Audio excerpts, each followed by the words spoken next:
Okay, can you explain like me, man? But no why you bug but then nobody no here because you sick me. I hoye no do tie because you we more the best you are going where tell of a big time ana. The no we soon concern of our no do result in you see. Well, okay na sweetheart ya mom marima na mom. Ibe tala de Barbara de my Barbara gwa him ya me oh what it ya live video na. Boge ringi now you boring. It ya live video. Ita. Even your pan if you no we wa ladi e mo no take ho e nena do tai ye me because ere we men ladi an o ma mi anything fi o ladi an ye na igbedo mi me go dukun ye na afi wetin mo gboto o wa no me bia na do tell me ajaji na ama wo wani me be tie ma wa bestie e marry bestie ma wa best that we no ya le run we no ri egbe ma me ere yari ye o ma be de do mo me ladi an to why do aladian we no ya selele me why ya lapa to matter me no he believe wow e wa be ti o ko na re na o ko na we la red who level ko a if we ne party o me na ne bo une one now why ni go me ne party if we ne party na ne bo une not be your fault now do it not be your fault because you take them as your own. Why you don't answer? What matter what we go to very every maybe what marry a woman iye bo support on no we marriage ya 1000. Inigo we me ku we no go na. Inigo me I won't done. Yere oda bibie. Me na do bot ye bo ni ye bo we mama Michelle. E na so kine agwaligo gwa mai mo gwansi audio ya fe ni send go big man wife o mama get send e gimme o we to ga send audio rebu because o beg jene o ka me we no problem o ma no ka him ko na no do him me because ina wa block ya bi meji wo yo ibe robi ya we me I go ni agu do de we my sister wa agui and I disappointment I never die. A shadow mami no ya gwana. A shadow mami no ya gwa na gbo ya tase. So jiro na. Mama boy siga ro e wo pojo gun ga yin ye bo. Me na pojo ni pege mama boys wo han gwe ladu gun do advice ni. Abi ni pe mama boys ma gree play lo yawo. Igi zero were boro wi je bo ni mama boys na me mama boys offend me. Now I will use my last blood to give a lesson to anybody. If you need anybody, my mama said, get reply. So no I give you one. Oh, we may try, we make second chance. I'm a woman way. I go talk. They maybe do one now where you don't like me again. My sister many TikTok hero. Yeah, this grace yebo. Yes, a more bug be jenny no love. It's a secret no way. In Nigeria, my smile yebo na. I'm come every time. Why? Me match anybody. Each time I will hear me that lama on a guy the topic not I be any time. You me yeke. I told me yeke la when yagbe. My sister, you are not different. When you go big man, anybody go. Even my old daughter. You me talk me yeke.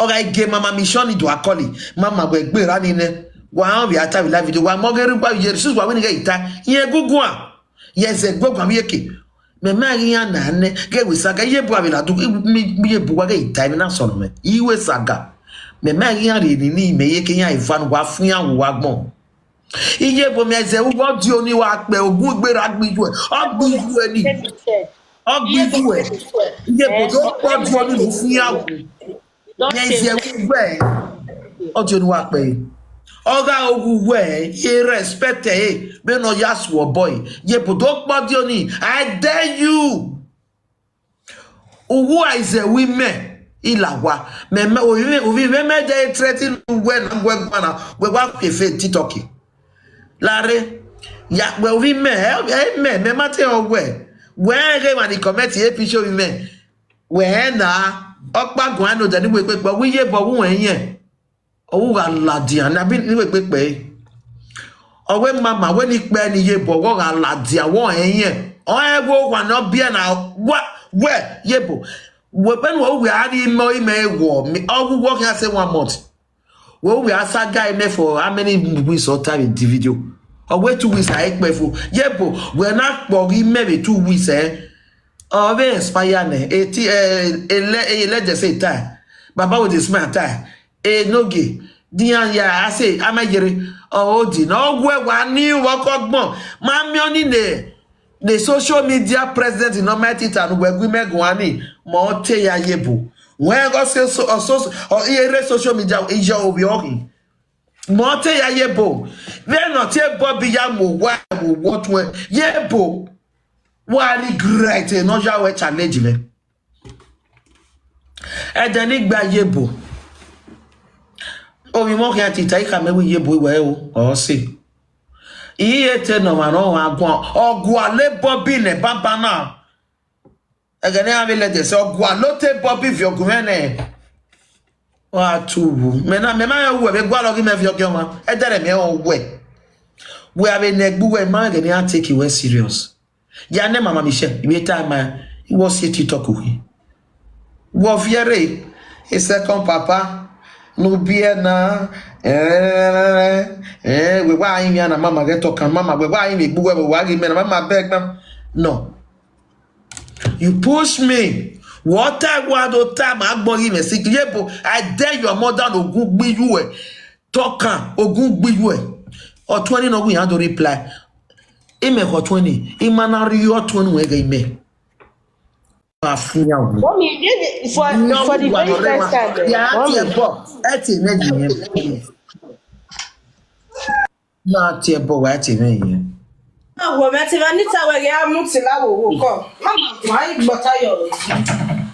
Otwen we e Michelle na asane ya ladia e otweni mo ladia e maro to ne no ladia ne ya we on we gun alo te we no 20 ya mare a bi ju e no re bi no be ne ra ya we 1990 ogun agbi ju e iyebo be ne ra ya we 1990 we ya jo bogbe e bi no gbe be Spain Beni ya fia ya atie ya. But when anybody not here but me wait atie boni here. Uma respect you. That is any time because he dia we dia you wo agbe o. Imagine when na wo me meki. Owo ko ni no rate. Una be ge wo ko ni no retali no de gbe ma ko. Iju egbe ma ko gun ogbe you era no fun ya we 1990. Where even we ma so we ma me ra.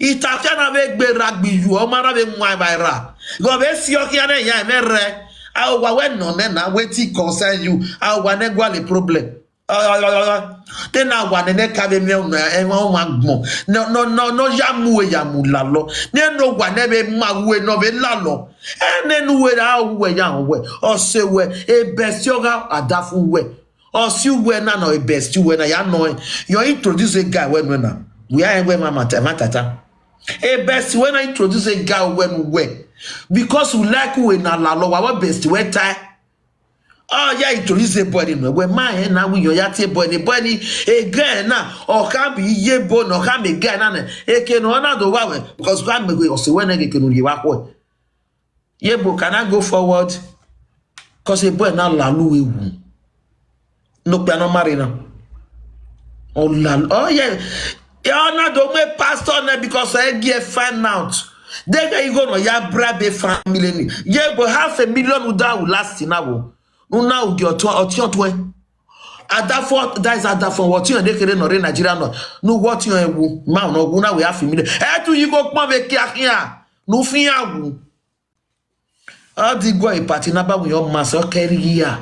Okay, Kevin Germany. E wo no na gbe 20 years on league e wo ni. Ya no, e Cliffes. Ari e wo ni. O afia wo. De ga be mumu ni no mu wela wa. Ati yon we no we ya. The social media president mu wela dia. E go no pay na. The secret we re la dia. E god daughter we. De ga yon no be dia anya imatebu no wa ma god daughter. Oni ga imia no devo imia o ga imia na je was o me magbe me yo ze be party We marry wa we bai. Wa keep what ye na woni. Me. E ma use the year for. You need lue ya na so that ni you no re mi ga ho. We yoga ma o na be tie yoga ma be ni you ye no fun ya wo you fun ya wo. Oh, what I will you got to you and Funyago. I love you, Mama. I wish I go marry you, John. I wish my past day or my care water because we're way black. Irrespective, you know, he got 28. I take a big man, no correct. We're going to go now water. Baba, you get to go because men at the water. Because what I have set in the camera, Boniga again into a meeting. Oh, no, see a meeting on my power. I have set it down while we have bad meeting. Every Saturday meeting, a party. They gave me women at English. Women at English in Wawa Mason. Tiri father, tiri pick. Where we are geek, where we mana. The secret of Emmanuel like that. They get no of you at that form of you me. No now. And why Marok be at that form, you know. I be on the area. Tiri papa. Oh, where one, Rana Maro, no. One pick up a man of a beaver. Wow, one. We go out of your own go in on the get bar. Wa funya. What we give my seven, but we are going to Germany. Oh, walk at me when I have beer in Germany. Tiri father, tiri picking. The secret when I don't want to would be you. Me what regret the day no women, no TMG. The next person not the. Oh, yeah, wages. I got way you one away. That's the respect you know. But we have one way. TJ Bono, 9 second person. When that be when the cockroach, we joke by mighty by cockroach. A video you will. We have a gate for me, have a guamana. Even if you where we are going, when I shower, my shower, ni me cover no west is then. Now, where the email at the engine, okay, we are the way worried. When we are deletable, why are you by a more camera? Bueno, you are deleted every year. When a year now, you know, oh, it's a blah bot able, oh, live any occasion, what from you. If you damn me, he let it talk with chest because he gave me skeleton. When we ya do body ya we bu me you ni ya again ya da fo ka me ba agbe me bai ya nere stali understand ya no imagenya if pe apopa rie inu pe ikba wo even in have a single no ima dated to guy go and ask my friend Ore Milano I never date to guy Borikiai alagbote him wana Borikiai no na me we ala lori ro mari ewe mi ave gbi ma me wa me bo gbi me ga adafu won la luwa ewo wan wa fun yawo we bi ade ba me tie bo ni ma inguna no wa wu am bi ge bo lawo wa no se wa ne no go aso na so nwina ba ma so awe marriage ona ya so nwe cleaner oja nwina agbewo aye ibe ta live video oi wa wa we marriage wala live video na atemo wa mama nse ta we iyebo kaka anyo mama mi anyo won live video na ta iyebo na ko yikugo live video na after marriage oge nu wa ye mama mi share be time na ya gwa lo ni fin aladia aje mere no de yo wa call me wetin me mi aje ya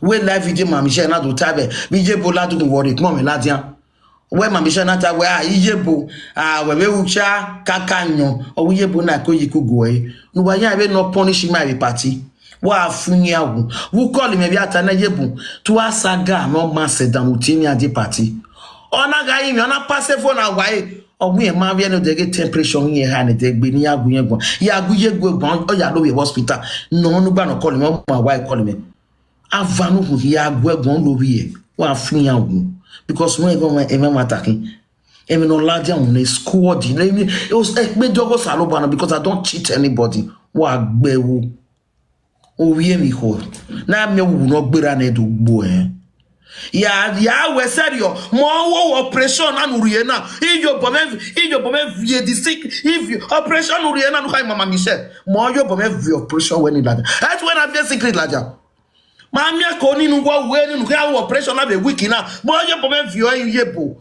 Mo vio yebo. Mo ye po me vio operation ni ye kweso kian ukonu mukian after patron so no manati gbe. I'm be sure be time wa operation. E kne mi ni awon mukian be konu nu munya ni ko mukian. Yebo na mo ele ni mo na ta mission ufunya wo. Week na kian wo o na we saga. We na operation week na yebo. Wa tie ni ko gbe ni afia ye kore.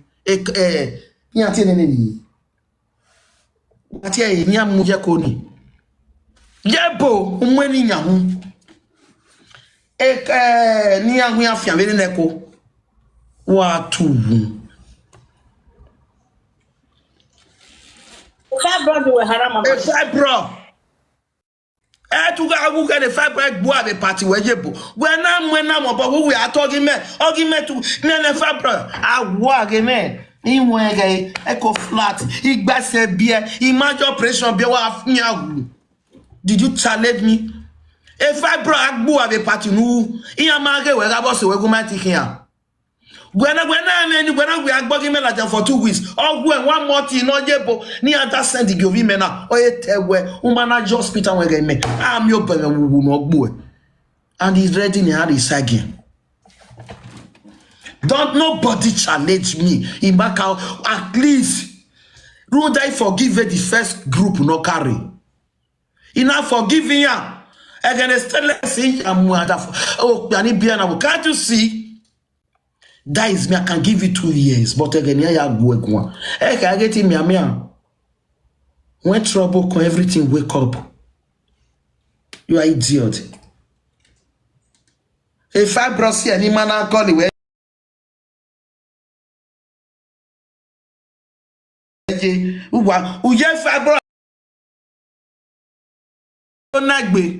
Because nobody no blame you. Walk I wear.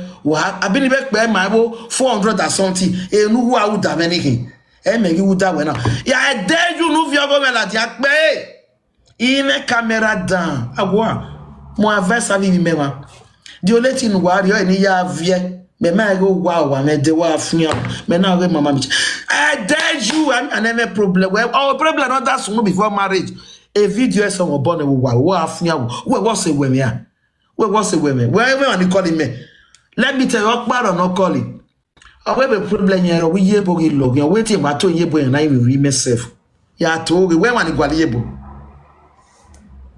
I waiting be ko to han na yemia. O we bogi here. Owiye bo Maria meji yon se ya to ikwe jema yin ayeti ye bo se video mo be ta man owe ni oje ka boy be yimia o be to arejo imba record ya fe when ni me na is okay. You are idiot. When ma why you bog begwe ni man too where a marriage or marriage. Who that with small 5 years? A man with 20 only me weathering. Isn't that 17? A marriage in a 5 years. A market 10. A 10. Ya name and years. A 10 a kekeri. 10. A marriage now. A marriage now. Marriage. Na jigo mukia. I bet a marriage. A marriage. Lastly, asili opo pa masili opo nopa itafia.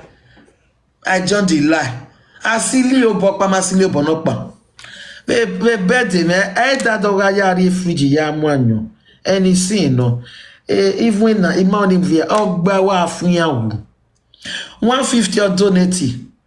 Or when you tell a family yen, igi yan guire, igi yen zigo na. O party ebe na. O we tiki wi go ye bozebe. O party ebe na. No wow. Oh what you thinking it ye bo mi go. No what I where there me. Mama worry him ma wo ma na wa we.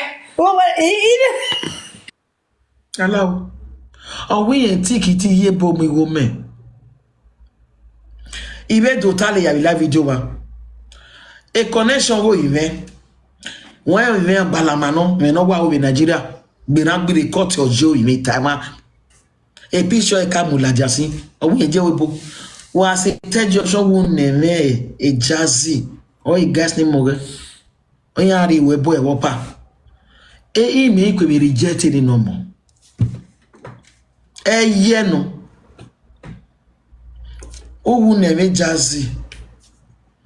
And then the picture la down. Eric be wala do mama. Very young when we ja more bio Eria what to go.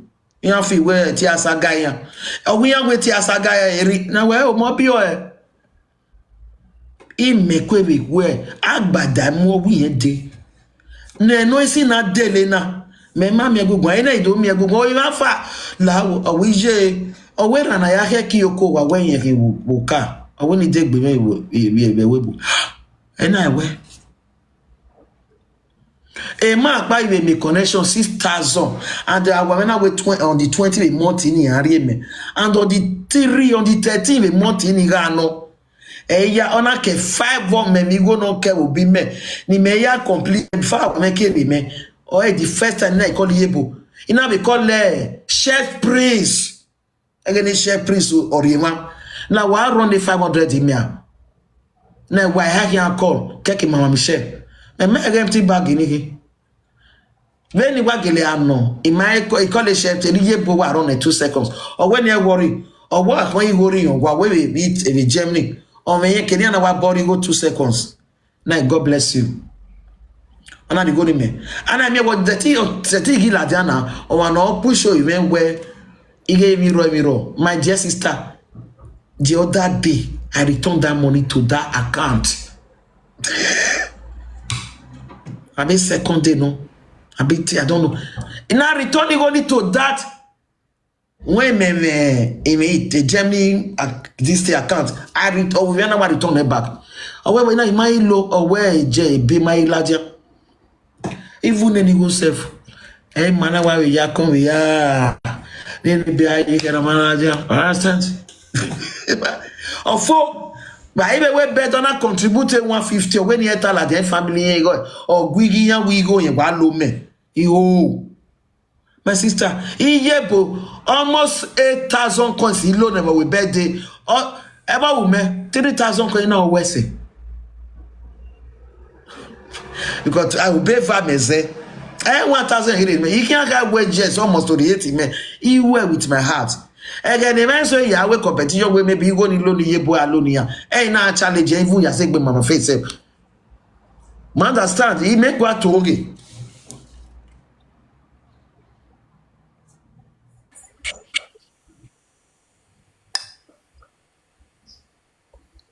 I'm here, sweetheart.